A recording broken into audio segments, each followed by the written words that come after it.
Muy buenas tardes y bienvenidos todos nuevamente a otra edición de American Spaces on Air, un podcast producido por el American Space Instituto Chileno Norteamericano y el American Academy of Science and Technology de la Universidad de Talca, con la colaboración de la Comisión Fulbright en Chile, la Red de American Spaces en Chile y la Embajada de los Estados Unidos en Santiago. Hoy estaremos conversando con una invitada muy especial. Su nombre es Kelly Biedenweg y ella es profesora asociada de Dimensiones Humanas en la Oregon State University. Y se encuentra en Chile a través del programa Fulbright en dos proyectos de investigación con el Centro Ideal y SECOS para integrar indicadores de bienestar humano integral en la gestión de áreas protegidas. Kelly, bienvenida al podcast. ¿Cómo estás? Gracias. Pues bien, gracias. Pues está haciendo mucho calor acá en Valdivia hoy. Valdivia es hermoso. Sí, es Me encanta ese hermosísimo. lugar. Sí, ya no me voy. Súper. Perfecto, Kelly. Para entrar en materia un poco, quisiera que nos contaras desde hace cuánto estás en Chile y específicamente en Valdivia. Sí, pues llegué a los principios de agosto y solo estuve unos días en Santiago antes de venir directo a Valdivia. Entonces casi todo el tiempo he estado acá en Valdivia. Solo tuvimos una pequeña, así como bienvenida en Santiago en las oficinas de Flobre antes de venirme acá. Y estoy aquí hasta, bueno, estoy en Chile hasta febrero, pero estoy en Valdivia hasta noviembre y voy a Punta Arenas a realizar un trabajo de campo con dos parques nacionales allá en Magallanes y termino ahí en febrero. Sí. Súper. ¿Habías estado antes en Punta Arenas también? O... No, todavía no he ido a Punta Arenas, sí, me emociono, pero también estoy esperando un mejor clima como para enero, está bien. Ya. Muy bien. ¿Y por qué decidiste venir a Chile a través del programa Fulbright Scholar 2022? Sí, pues buena pregunta. Pues yo pues tengo un año de sabático, ¿no? Y eso es algo muy común en los Estados Unidos, que los profesores después de 6 años pueden tomar un año, no es tanto de descanso, sino de cambiar un poco la rutina. Tenemos que siempre, la idea que nos ponen es que vayamos a otro lado y que puede ser dentro de los Estados Unidos o fuera, y trabajamos en lo que trabajamos, pero de otra manera, de amplificar nuestra visión del trabajo que hacemos para llegar de regreso renovado y felices y no querer jubilarnos así muy temprano. Entonces yo sabía como tengo mucho tiempo de trabajar en América Latina, pero últimamente, los últimos 10 años, solo estuve en los Estados Unidos. Yo sabía que quería pasar un parte de mi sabático en América Latina y fue por un colega de Chile, es chileno, es de Puerto Montt, y él es profesor en pesca en mi departamento, que es pesca, vida silvestre y conservación. Es biólogo de peces y hablando con él, pues me fui conociendo un poco más cuáles son los temas de conservación acá y me di cuenta que Chile es reconocido al nivel mundial por sus parques y reservas marinas y que actualmente están en un diálogo de integrar más las ciencias sociales, las cuales yo hago, y el bienestar humano. Entonces, sí, fue como una combinación de factores. Súper, buenísimo. Y cuéntanos un poco más sobre el programa de Fulbright. Sí, básicamente, ¿cómo conociste esta opción? ¿Cómo aplicaste? ¿Cómo fue el proceso? Sí, pues, ¿cómo conocí? Yo creo que todos todos han escuchado de Fulbright, porque en la U casi siempre están pasando cada año, dicen, pues estamos recibiendo postulaciones para Fulbright. Y estuve viendo, investigando un poco de cómo es el proceso, pero también siempre sabía que era, pero yo no sabía como cuántos tipos de programas hay. Yo no sabía, por ejemplo, que había un Fulbright para estudiantes, también como para profesores, ¿no? Entonces tuve que conocer un poco más de cómo es el proceso, pero todo está bien descrito en la página web. Y fui buscando así, empecé viendo a Brasil, a Chile, fui buscando otros países y parece que casi cada país tiene un tiempo, un plazo de 4 meses más o menos para los profesores. Entonces, y fui viendo con Chile. no solo son los 4 meses, pero también tiene que tener un contraparte. Pues todos necesitan una carta de bienvenida del país, pero en Chile también requiere que ese contraparte paga la mitad del sueldo de uno de su beca.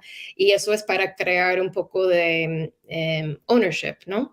Del proceso que no existe mucho en otros países. Y voy a ser sincera que eso me dio un poco pausa porque no me pareció bien pedir a mi contraparte que me pagara para, para una parte de mi sabático, pero sí ha salido muy bien. Entonces, no es mucho, son 4 páginas la aplicación. Uno tiene que proponer un proyecto con quién va a trabajar y quieren que sea un proyecto ambos de investigación y también de educación. En este caso, yo no estoy dando clases, hay otros de Fulbright que sí dan clases.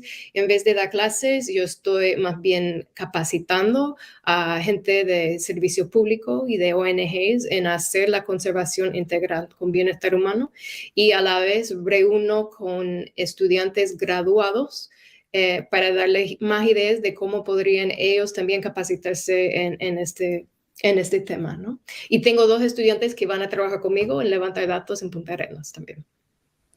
Súper, buenísimo. Y cuéntanos un poco más sobre tu experiencia como investigadora en esos 2 institutos en los que actualmente te desempeñas en Chile.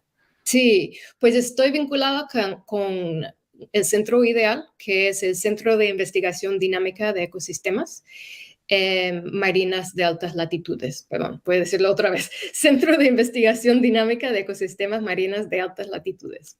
Centro Ideal.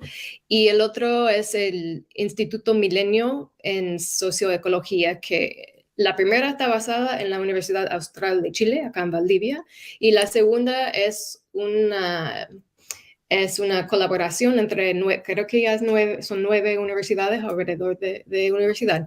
Y los dos tienen el fin de hacer ciencia práctica con la conservación integral. Entonces, más o menos, pues en realidad estoy trabajando con 2 investigadoras principales, una de cada una, que las 2 son científicas sociales como yo, y estamos trabajando juntos en ese tema. El producto más así como tangible que vamos a tener es una guía para los de servicios públicos, de CONAF, de medio ambiente, CERAMI, y para las ONGs que les apoyan en la creación de sus planes de manejo, de cómo identificar y implementar indicadores de bienestar humano para la conservación. Entonces va a ser un manual y con este manual también vamos a hacer 2 o 3 proyectos pilotos con parques de hacerlo de una forma participativa, de identificar y crear los indicadores de bienestar humano. También estoy dando muchas charlas como para capacitar y tal vez, no sabemos todavía porque 4 meses en realidad es muy poco, pero tal vez vamos a hacer una capacitación presencial también. Y entonces, así es, como son instituciones de investigación, así es el tipo de trabajo que se hace. Súper. Un poco como para conocer un poco más, cuando dices bienestar humano, ¿qué tipo de indicadores son los que determinan el bienestar humano, por así Muy decirlo? buena pregunta. Perdón que estoy hablando otro idioma. Sí, pues cuando hablamos antes, cuando nosotros hicimos la conservación, pues casi siempre solo pensamos en el bienestar de animales, ¿no? Queremos conservar el hábitat y los animales. Y después con tiempo hubo un diálogo de que al conservar a veces estamos creando un problema humano en que no estamos dejando que la gente pueda acceder a los recursos naturales por su ingreso económico, tal vez, o sustentable. Y solo estuvimos hablando de bienestar humano, estuvimos hablando de ingresos, pero ahora ya estamos hablando de algo más holístico. Estamos hablando de cómo las áreas protegidas nos pueden beneficiar de formas psicológicas, nos pueden beneficiar de sentido cultural, también económico, pero también quiere mucho que ver con la forma en que nosotros tenemos una vida buena, así. Entonces, algunos indicadores son si la gente alrededor del área tienen derecho de participar en la formación del plan de manejo y la implementación de ella, si pueden recibir sus necesidades, ya que sea agua potable, aire puro, comida, pesca, vida silvestre, hasta las oportunidades de realizar sus actividades culturales, y no solo son pueblos originarios, todos tenemos actividades culturales, pues no todos, pero la gente que vive alrededor de áreas naturales. Entonces son indicadores que nos muestran cómo está el estado de cada uno de estos temas. Súper, perfecto, buenísimo, quedó súper claro. Y coméntanos un poco también sobre el programa People and Nature de la Oregon State University. ¿Qué iniciativas te gustaría destacar de ese trabajo que se realiza allí? Sí, sí. Bueno, cuando me contrataron en la universidad, en el Departamento de Pesca, Vida Silvestre y Conservación, yo fui la única científica social. Y yo sabía que yo me iba a morir sin tener una red de colegas que me apoyaron así en compartir ideas, pero también un apoyo moral, ¿no? Porque eso de trabajar en la ciencia social dentro de la conservación es algo muy, no es algo muy común. Entonces yo busqué quienes a mi alrededor estaban también trabajando de científico social en el manejo de recursos naturales, y hay otros profesores y instructores de facultad en antropología, sociología, política pública, geografía, en otros departamentos, y creamos este People and Nature, que es un grupo de profesores, como un red de apoyo para nosotros.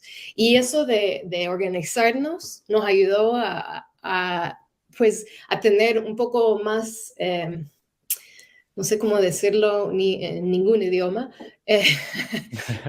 como para que la gente podía ver que tenemos más que una sola persona trabajando en eso, ¿no? Y también enseñar cuando vienen los estudiantes de posgrado y dicen, pues quiero tomar una clase con este tema, ya nosotros organizamos cuáles son las clases que damos, y para poder explicar a todos cuáles son los recursos que tienen con la facultad y los cursos que ofrecen.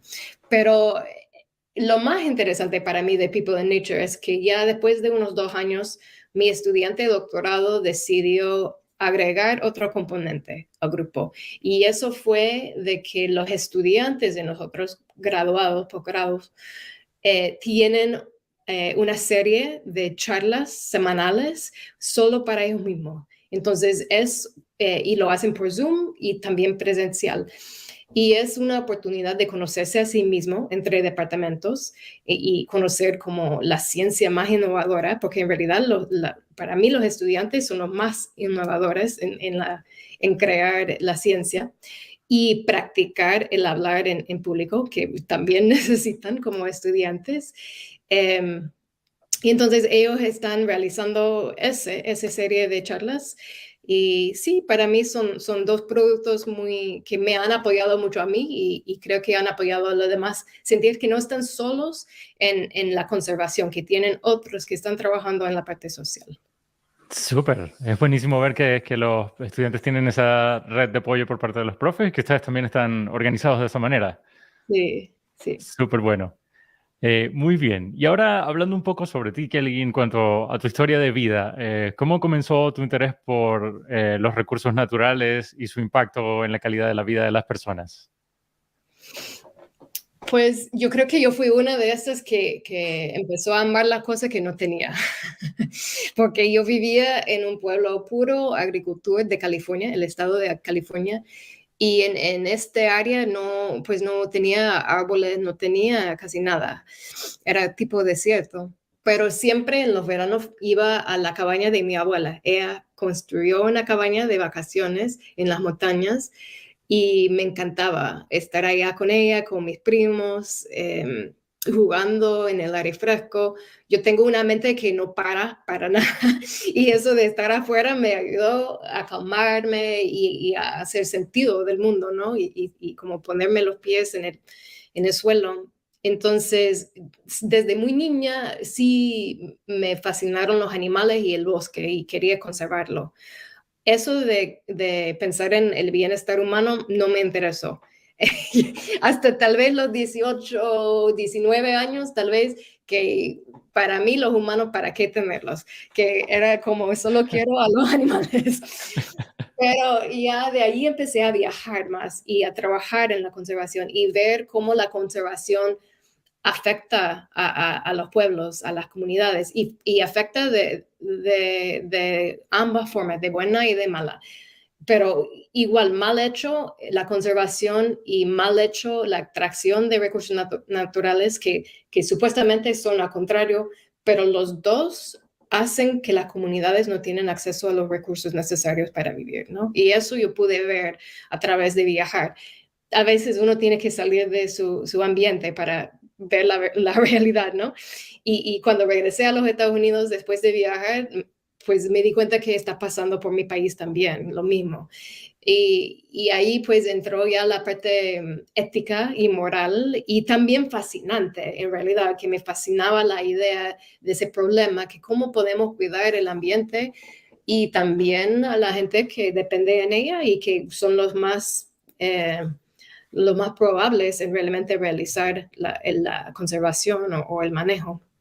Entonces, fue en esta época que regresé, después de mis experiencias, que el diálogo académico había empezado de servicios ecosistémicos, que no sé si la gente ha escuchado de eso, pero me imagino que algunos sí, pero la idea es que el ecosistema, el ambiente natural, nos proviene materiales de bienestar, materiales para construir una casa, leña para cocinar, agua para beber, peces para comer. Entonces empezó un diálogo basado en este concepto de ecosistemas, de servicios ecosistémicos y ahí me metí. y dije, pues en realidad no me gusta mucho, no me gustaba mucho. Al principio yo fui muy crítica a esa forma de pensar porque pensaba mucho en la forma económico. De poner valor financiero a los servicios. Y yo entré con una parte crítica y ética que decía, bueno, pero no todos tienen dinero para pagar esos servicios. Entonces, ¿cómo podemos pensar en el bienestar y los derechos de ellos si ponerle así como un dinero, un valor económico a eso no tiene sentido? Entonces, entré como parte crítica y ya me quedé ahí. Súper, me resulta muy, muy interesante todo este tema por el hecho de que si bien proteger el medio ambiente y los recursos es algo que viene de muy buenas intenciones, también puede generar un problema. Exacto, exacto. Y eso fue sorprendente para mí también porque yo venía pues, de mucho privilegio, ¿no? Sí, sí. Claro. Sí, y por supuesto el acceso también es muy, muy importante, ¿no? El acceso que las personas puedan tener a este tipo de recursos o a esos servicios, como bien mencionabas. Sí, sí, sí, de verdad que sí. Sí. Muy bien, Kelly. Notamos que tu español es súper bueno. Entonces queremos que nos cuentes un poco si habías estado antes aquí en Chile o cómo aprendiste español. Pues quiero decir sí, pero no puedo porque no he estado en Chile. Y todavía estoy aprendiendo los chilenismos. No, nunca he venido a Chile, por eso me fascinó, porque quería conocer a Chile. Pero sí, estuve 5 años en Honduras. Pues empezamos desde el principio. Yo estudié en el colegio en Brasil. Ahora, obvio que no es español. Entonces, portugués fue mi primer segundo idioma. Pero de ahí resultó más fácil, ¿no? Aprender un poco el español. Entonces estuve 5 años en Honduras como voluntario del Cuerpo de Paz por 3 años, que es un voluntariado de los Estados Unidos a un país y pues en realidad no, yo tenía 19, 20, no, yo tenía 21 años, pero igual con 21 años yo no tengo nada que compartir, en realidad. Dicen que Copa de Paz es para uno compartir su conocimiento. En realidad era que yo aprendía de mi familia hondureña durante 3 años y ellos me apoyaban en mucho, ¿no? Y de ahí saqué mi maestría en una investigación allá en Honduras, siempre basado en la conservación, pero la parte social. Y para mi doctorado la hice, la investigación de la tesis la hice en la Amazonía de Bolivia, en Pando, un estado que se llama Pando de Bolivia. Sí. Ya, wow. Has visitado varios países de Latinoamérica entonces. Y bueno, todos de centro, bueno, y mi esposo es mexicano, entonces también en la casa estamos hablando, ojalá que no me salen mexicanismo porque son muy feos. Eh, no, sí, he viajado bastante y por eso quería venir al Cono Sur, que no conocía. Sí. Súper. Y dentro del poco tiempo que has tenido para experimentar la cultura chilena, ¿qué semejanzas puedes encontrar entre la cultura chilena y la estadounidense? Mira, tal vez soy muy complicada, pero yo no veo una cultura única de los Estados Unidos.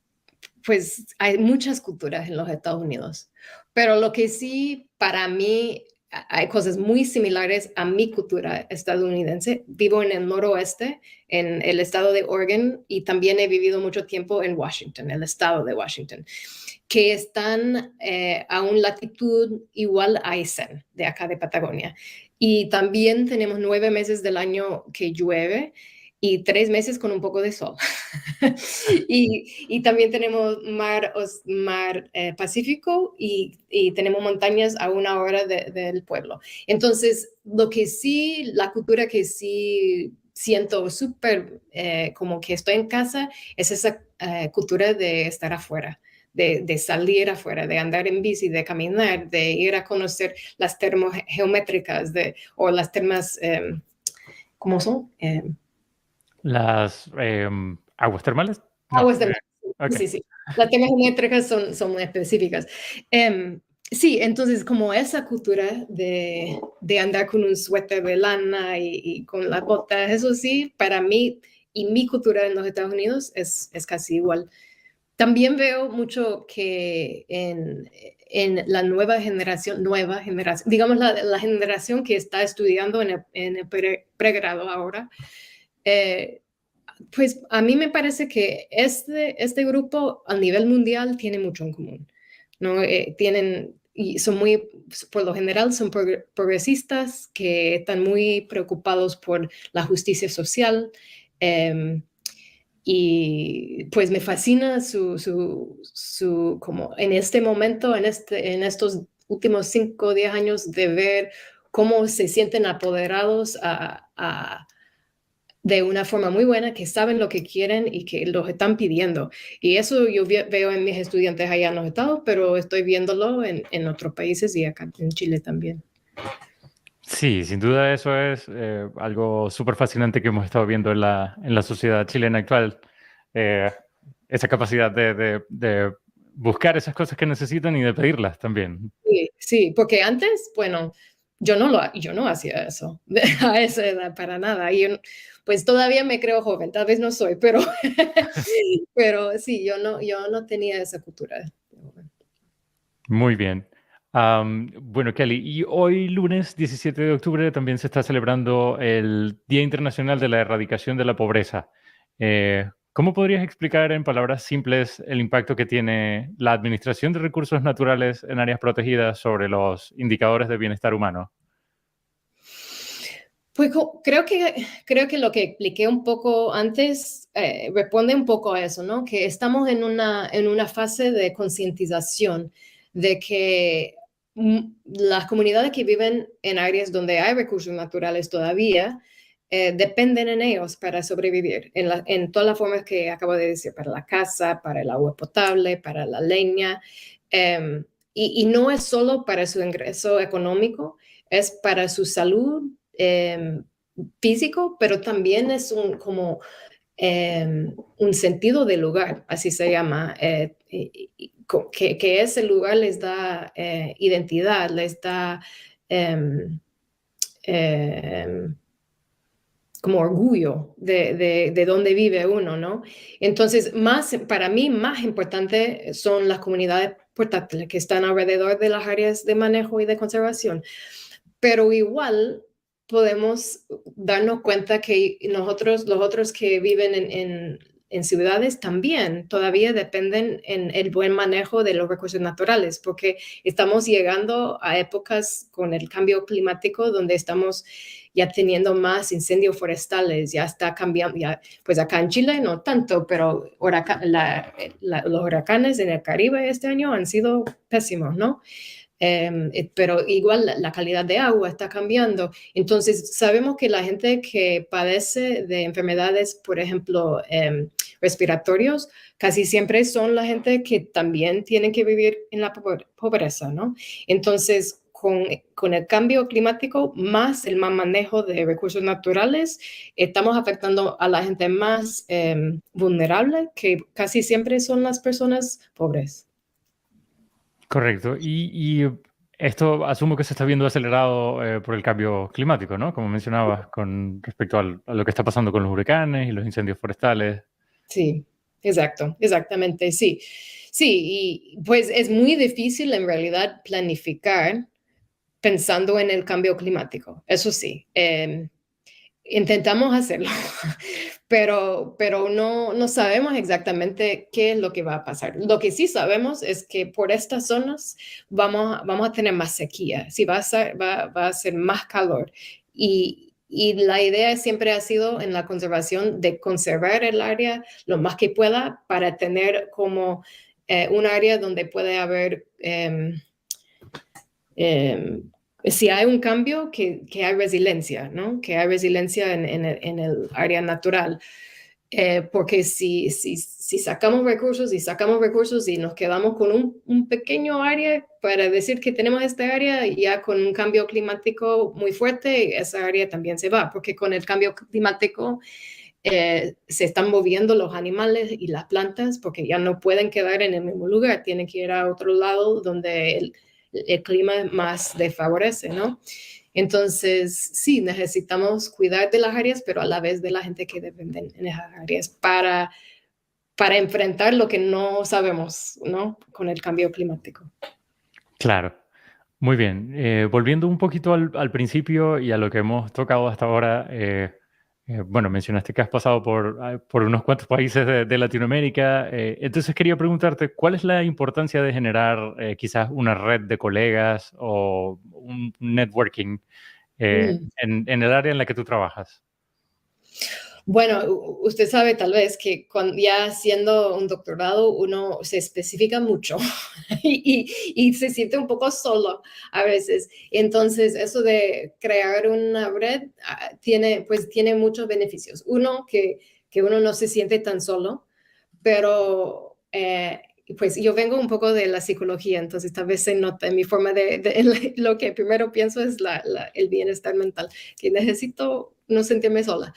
Pero también a la vez estamos aprendiendo de las experiencias de otros, ¿no? Entonces en la ciencia uno siempre está buscando variación para poder entender mejor los impactos de algo, ¿no? Entonces necesitamos variación para resumir los impactos y resumir la ciencia. Pues yo diría lo mismo con eso de ser una científica social en conservación. Necesito conocer las experiencias de mis colegas en África, de mis colegas en Europa, de mis colegas acá en América del Sur y compararlos a mis experiencias en Estados Unidos, porque de ahí, con esta variación, también podemos entender mejor el sistema mundial, el sistema global y qué quiere decir nuestra ciencia que de una forma como ciencia base, que es básicamente lo que podemos aprender de nuestras experiencias. Pero también eso me motiva mucho, siempre me da nuevas ideas. Yo podría usar esta metodología o qué interesante que ellos están usando esa teoría. Yo nunca he pensado en esa teoría para hacer la pregunta así. Entonces, yo creo que es la forma de seguir, pues, desarrollándonos como investigadores, ¿no?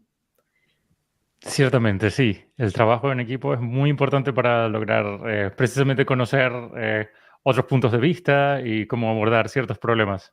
Sí, Eh, Sí, sí, bueno, iba a decir, por ejemplo, con una de mis contrapartes acá en Centro Ideal, Laura Nahuel, ella trabaja de una forma más de economía, entonces sí piensa más en valorización de los recursos naturales y como digo, vengo un poco más de psicología, entonces para mí estoy súper bien, súper feliz con un dato subjetivo.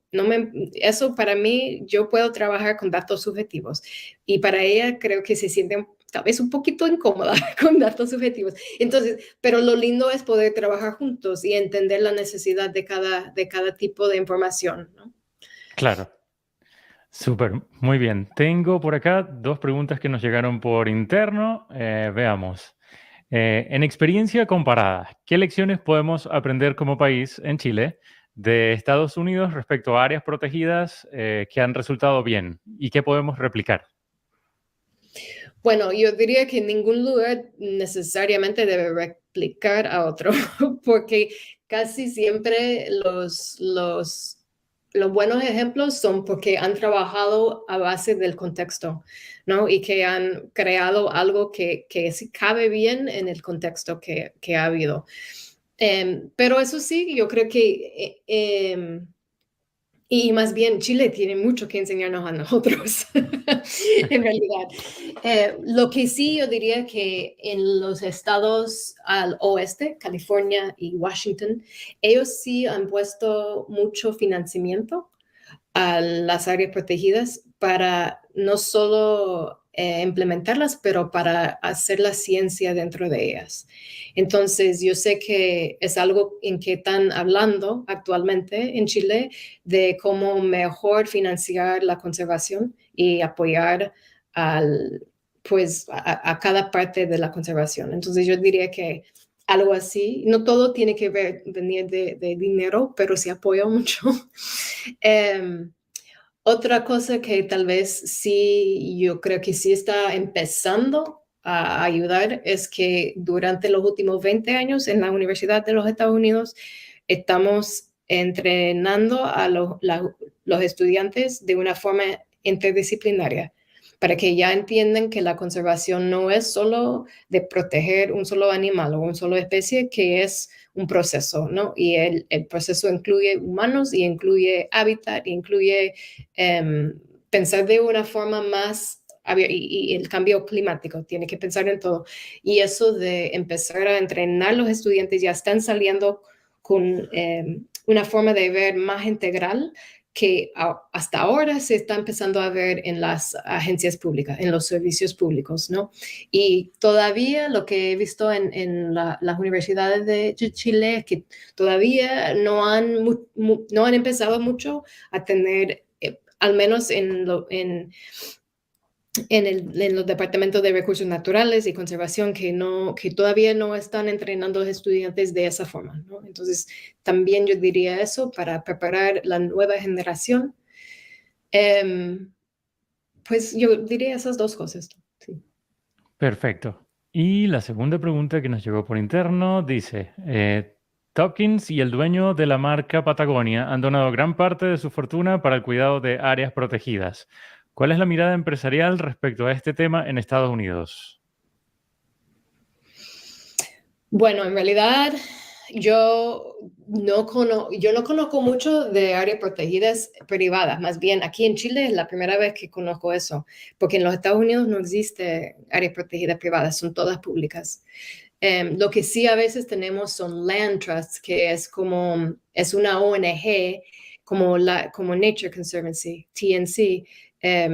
No sé si ustedes dicen Nature Conservancy o dicen Conservación Nacional o Eh, Natural. sí, conservación del ambiente. Sí, sí, tal vez. Es una ONG a nivel mundial, pero hay otros que son más locales, que son como ellos, pero es una ONG que compra áreas y no necesariamente son públicas. Entonces, yo no podría responder a la pregunta porque todavía estoy aprendiendo de la conservación privada que hay aquí en Chile y sé que son estadounidenses que lo han hecho, pero lo han hecho acá porque están enamorados de acá, me imagino, pero no es nada que tenemos allá y tampoco sé tampoco se ve en otra parte, en realidad no se ve en América Central para nada. Sí, es algo, no, es muy específico a ciertos lugares. Perfecto. Muy bien. Y ya acercándonos un poco al final de la entrevista, quería preguntarte cuál es el mensaje que le dejarías a nuestra audiencia, en especial como para concientizar sobre estos temas. ¿Cuáles temas? Hemos hablado de un montón. Sí, temas sobre el bienestar humano, la conservación del medio ambiente. Bueno, diría que siempre que no es blanco y negro. Y muchos que entran a la ciencia quieren ver cosas en blanco y negro, quieren la respuesta correcta. Y en realidad, eso de manejar recursos, de conservar, hasta de disminuir la pobreza, no existen respuestas únicas, no existen respuestas ciertas. Entonces, tenemos que entrar con humildad, con curiosidad y con ganas de probar. Para mí, todo lo que he aprendido es, y como ya han visto por haber viajado también tanto, todo lo que he aprendido es por probar, por practicar, de tratar de hacerlo y aprender de hacerlo, ¿no? Y si sigamos solo hablando de la integración de bienestar humano y conservación, podemos estar 20 años hablando de eso, pero sin implementarlo, no vamos a saber cuáles son las lecciones específicas de acá de Chile que tenemos que tomar para mejorarlo. Entonces, por mí es que apoyemos a que sí empecemos a hacerlo. Perfecto, muy bien. Y Kelly, antes de finalizar, me gustaría saber si hay algo que quieras compartir sobre cosas que estés haciendo en este momento, donde podemos conocer un poco más. Sí, pues sí, estoy dando muchas charlas y estoy participando en varios conversatorios y convenios. Hay uno esta semana que está pasando hoy hasta el 19, es el encuentro de conservación y comunidades portales, es de 2022 y son paneles donde estamos hablando de bienestar humano, conservación y cómo las comunidades pueden estar integradas a la conservación. Yo voy a ser parte de un panel el 19 a las 3 p.m. Uno puede ir a esta página web y todo está por YouTube. Entonces se ingresa a esta página web y de ahí hay un botón y puedes entrar a YouTube y puedes ver lo que está pasando en ese momento. Sí. Súper, buenísimo. Perfecto. Muy bien. Y antes de finalizar, nosotros también queremos recordar a toda nuestra audiencia que, bueno, queremos extender una cordial invitación a toda la programación que el Centro de Asesorías de Education USA y la Red de los American Spaces en Chile estamos preparando para celebrar la Semana de la Educación Internacional, que se celebra desde el 14 hasta el 18 de noviembre. Si quieren conocer lo que hace falta para estudiar en los Estados Unidos, tendremos mucho contenido y eventos que no se pueden perder. Toda la información la pueden encontrar en la página de Education USA y, por supuesto, en todas las redes sociales de todos los miembros de la red de American Spaces. Kelly, de nuevo, muchísimas gracias por acompañarnos hoy. Fue un gusto tenerte acá y la conversación estuvo súper interesante. Así que, bueno. Esperamos que tengas una feliz tarde y bueno, hasta luego. Chao.